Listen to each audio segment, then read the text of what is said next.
History tells us that civilizations rise, fall, and fade with time, but some do not disappear naturally. Some are removed carefully, deliberately, until even their names no longer exist.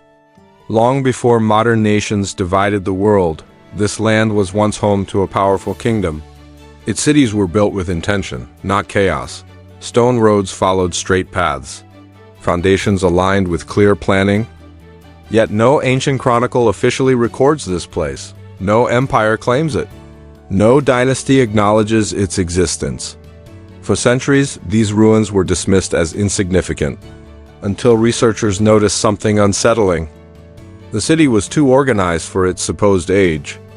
What was believed to be primitive ruins began to show signs of advanced design. Beneath layers of compacted soil, archaeologists uncovered stone tablets hidden deep underground. They were not placed there by accident, they had been deliberately buried. The carvings were unfamiliar, neither decorative nor symbolic. They followed repeating patterns, precise spacing, and consistent measurements. At first glance, they looked simple, but closer inspection revealed something unexpected. The precision of the carvings exceeded what basic tools should have been capable of. The markings were not artistic. They were technical. Microscopic analysis showed that the lines were cut with consistent depth and angle. There were no signs of trial and error. No uneven strokes. This suggested a level of planning and skill that contradicted everything historians believed about the period. These were not messages meant to impress. They were instructions, measurements, records, and whoever carved them understood mathematics far better than history gives them credit for. If the knowledge existed, then the civilization behind it had to be far more advanced. As excavations expanded, the true scale of the city became clear. This was not a settlement that grew over time. It was designed. Buildings followed strict orientation. Distances between structures were measured, not estimated. Every element served a purpose. This level of urban planning should not have existed in an era believed to be technologically limited. And that raised a disturbing possibility.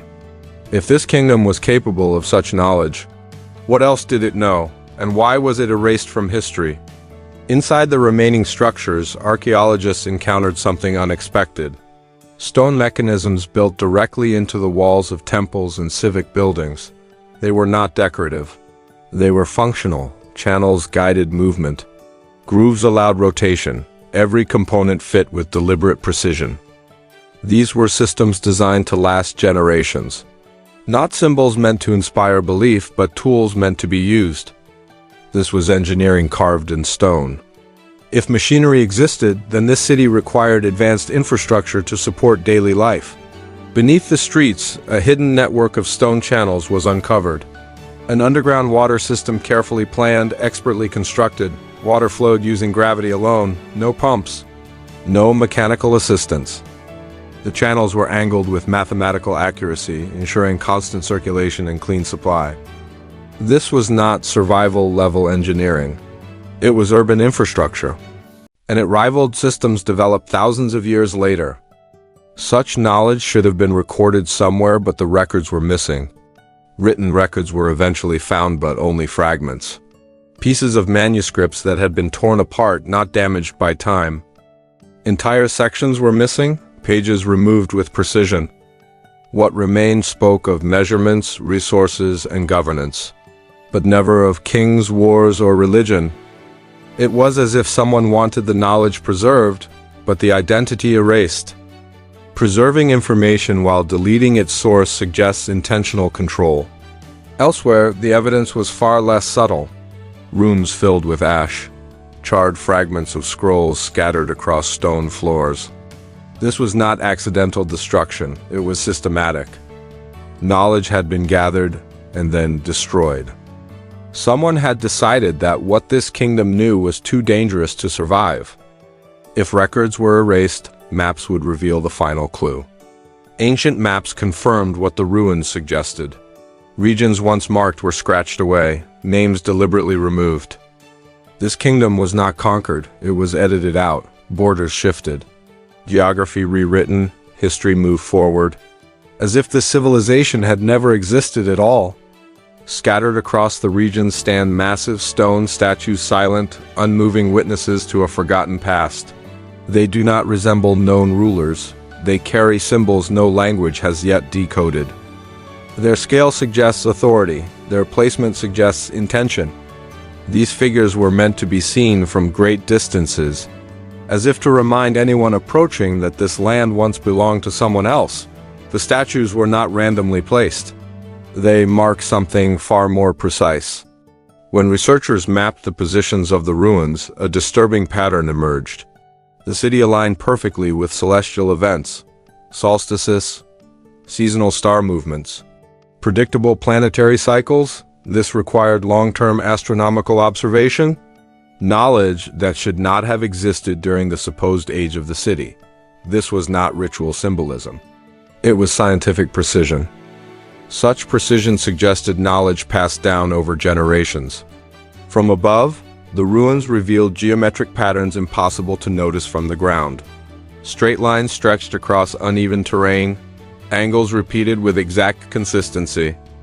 This was not trial and error, it was inherited knowledge, which raised an uncomfortable question. How old was this knowledge? And who taught it first? The answers were not above ground. They were hidden below. Beneath the city, explorers uncovered sealed chambers untouched for centuries. These were not living spaces. They were vaults. Carefully concealed, heavily protected. Whatever was stored here was never meant for the public, only for those who understood its value. But the most important discovery was not what remained, but what was missing.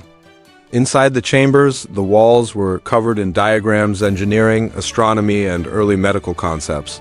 But the center of the room was empty.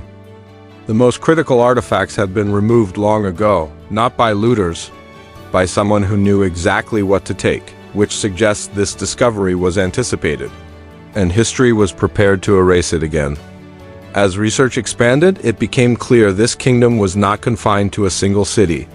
Similar architectural patterns appeared hundreds of kilometers apart. The same stone techniques, the same measurements, the same symbols. This was not a local civilization, it was a regional power, one whose influence crossed what would later become national borders. Influence on this scale could not disappear without consequences. Shortly after this kingdom vanished, history appears to reset. Technological progress slows, knowledge fragments. Later civilizations rediscover ideas this kingdom had already mastered, as if humanity was forced to start over, not by accident, by design. Someone benefited from this reset. Erasing a civilization does not happen without motive. Someone gains power when knowledge disappears. By controlling what survives, they control what future generations believe is possible. History is not only written by the victors, it is edited by them. And not everything was erased. Despite centuries of suppression, fragments remain. Ruins that refuse to crumble, symbols that resist translation. The truth was never fully destroyed, only buried deep enough to be forgotten, and now it is slowly resurfacing. What resurfaces next depends on who is willing to question history. History is not a fixed record. It is a story shaped by what survives and what is removed. If this lost kingdom truly existed, then the past we know is only a fragment of the truth. Stay curious, question what you are told. Because some chapters of human history were never meant to be remembered,